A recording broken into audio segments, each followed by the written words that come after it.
90% of all American farms without light or power. The cities are lighted, the country still in the dark. Lights up, 1936, 26 REA systems, 7,500 farm families like Bill Parkinson's get light. I've seen women cry with joy when I turned those lights on. 1937, lights up. There are 122 systems now, power and light for 43,000 farm families. They danced in New York.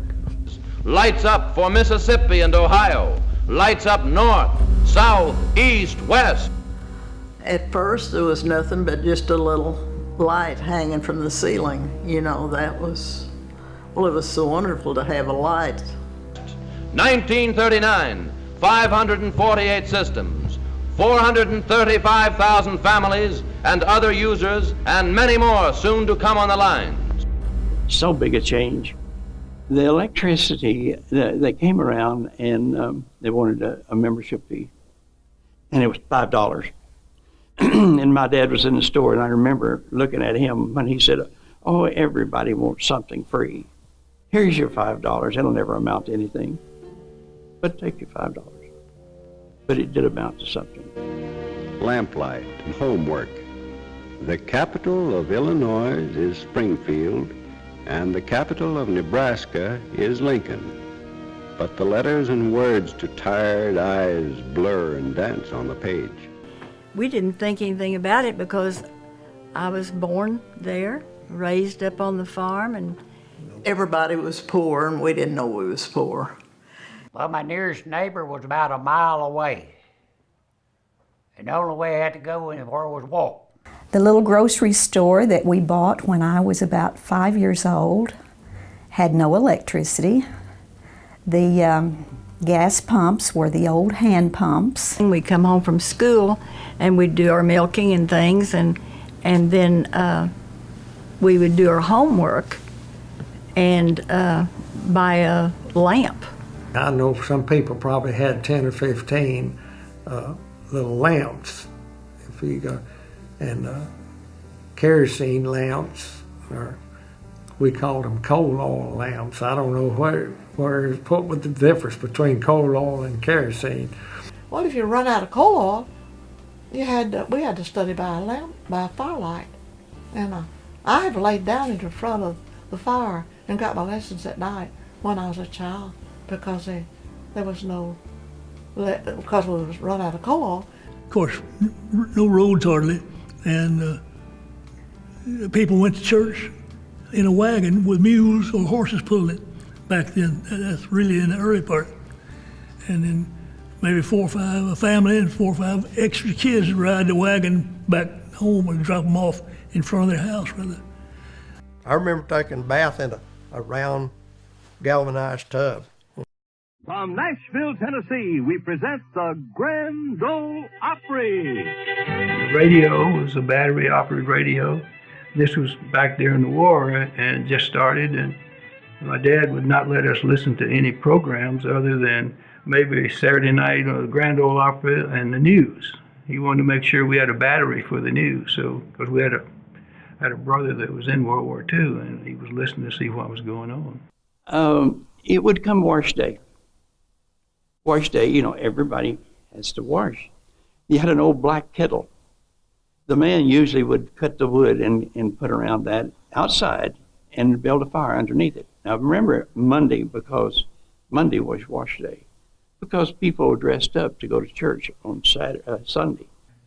Mother always washed on Monday, and she was always sick on Tuesday, from hard work.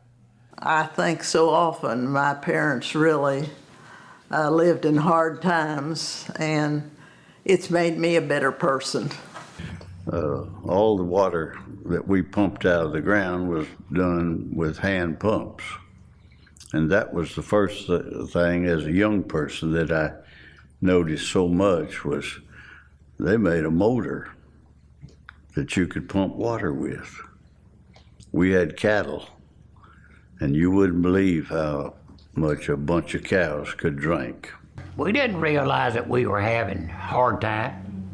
we were just normal.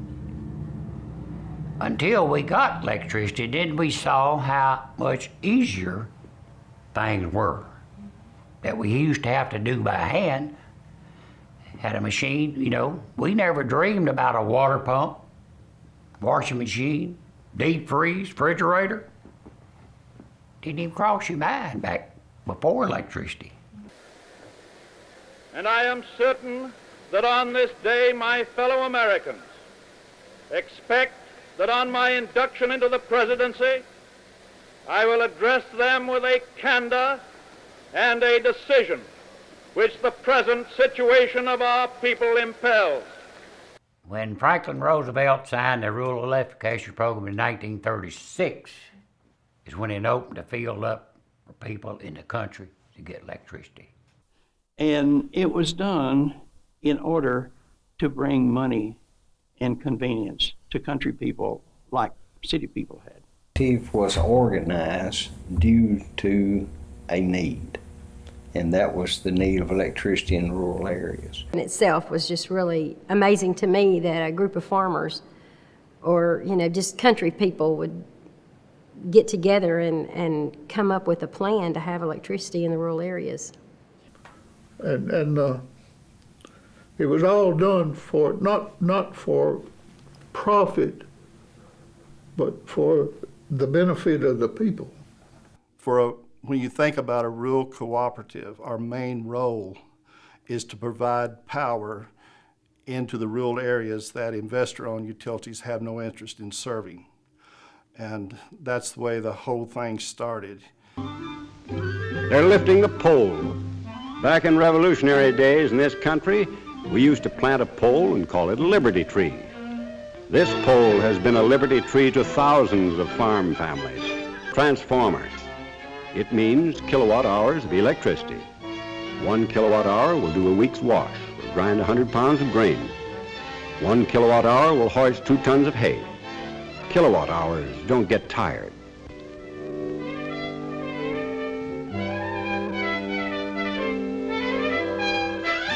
They came out and unloaded a load of poles in front of our house to build the power line to us. Now this was back during World War II, and everything was rationed back in those days. The poles laid there for probably 6 months that we looked at them laying there on the ground before the crew came to install the poles. Now at that particular time, that was quite a bit before I went to work for them. But that was a joyous time when those poles went in there, you know. Well, it was such a expected feeling. You know, we really, honestly, we never had electricity. We really didn't know what we knew too from town, coming to town and seeing people who did have. But for us actually using it, it was strange to us. And we were expecting, you know, we could hardly wait. We could hardly wait. And you know, when REA, or North Arkansas Electric, first started in the early 40s, we heard the stories about it, and we knew the towns were going to get it, but we never really believed that it would actually come to us. And so it just seemed like a miracle. It really, really did. We watched the lines go up, and I can remember the adult conversations. Well, they can't afford to put lines to all these little places and all these little houses, and the towns will get it, but we won't ever have it. And then it happened. It really happened.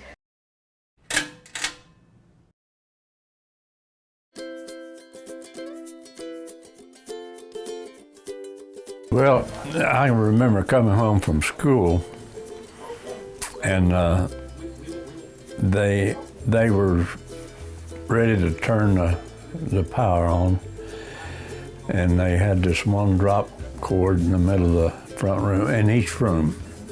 And when I came home, they pulled the string in the middle of the ceiling, and I thought I had never seen anything as bright in my life.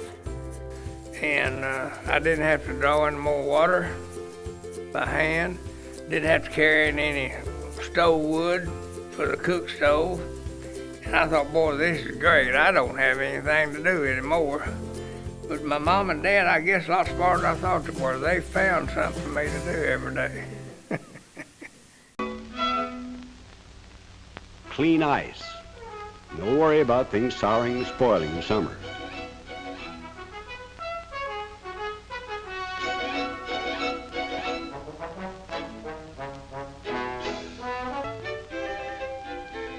A big week's wash, but it won't ache any woman's back. No bending over the scrub board, no rubbing and scrubbing while your arms and fingers ache.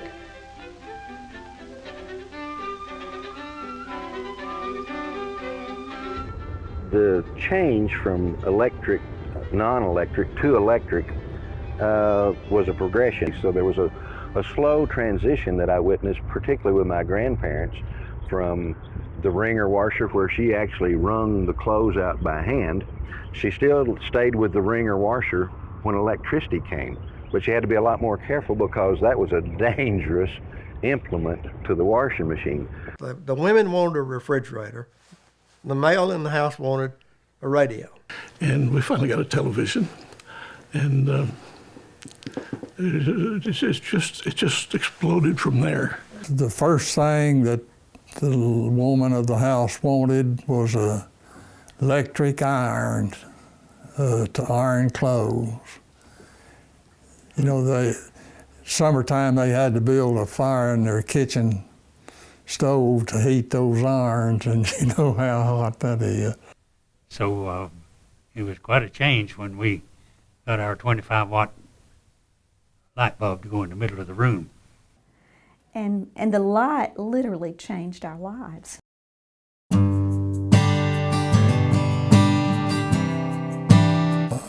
November the 15th, 1946. Well, I started working when I was 19. That was in 1967. My relationship started 39 years ago, just as someone looking for a job. First tour was directly out of college. That was really my first real big job. I worked for Woodruff Electric all my life, 51 years to be exact, and went to work for them when I was 15. So these people, they have dedicated their life to serving the member. Many of them linemen, willing to get up at 2 o'clock in the morning when it's sleeting outside, willing to go out and turn the lights back on. Many of them who work at our front counter, talking to the members as they come in, talking to the members on the phone. Just a really good group of people. Can't always say it's been easy. Always had to be ready to go at a moment's notice as far as the outages and things of that nature. Now, most co-ops in our area, they don't have many towns and all that they serve. It is communities that we serve, and that gives you more of a chance to meet the people. It's not as many people there, you know. So you do get to know them. Well, it's just, you're with them more than anybody, and they're just your family. I think one of the main things is the personal relationship. Everybody works here, lives here, and shops here, and their kids play ball together, and it's just, they are the co-op. The employees are the co-op. If you really want to know how people feel about electricity, just hang around a co-op when there's a power outage. If they're out for 5 minutes, that's an eternity to them. So they, even though they live in the country and things don't seem to be, you know, they're more laid back in the country, they still need their power and are used to their power as much as people in the city are. And they depend on it. It's just one of the things, everything revolves around electricity. It heats and cools our homes. It cooks our meals. It keeps our food fresh. It washes and dries our clothes and so on and so forth. I think that it affects our lives, everything that we do. And then to live in a rural area of the state, we live on a small farm. And even our animals depend on, because that's how we get water to them, if we have some up in the barn. And it does affect our lives when we are without power. But I think we have come a long ways from the day when we would go days without power. Because I know that they have work to improve. We have so much better service now than we had then. I'm not criticizing it. I'm just saying we've improved and worked to do it and make life better for the members. Electricity is reasonable, I think, and we have everything available as anybody else has. And it changed I can't think of a single part of life that it has not changed and made better. For many decades, the electric cooperatives of Arkansas have been following the cooperative principles, working for their members, and lighting up members' lives. And they'll continue to do so for many decades to come. We look at the electric cooperatives and they have continued to empower members and power communities to improve the quality of their life. And that's what they will continue to do in the future, through whatever means, electrification or otherwise.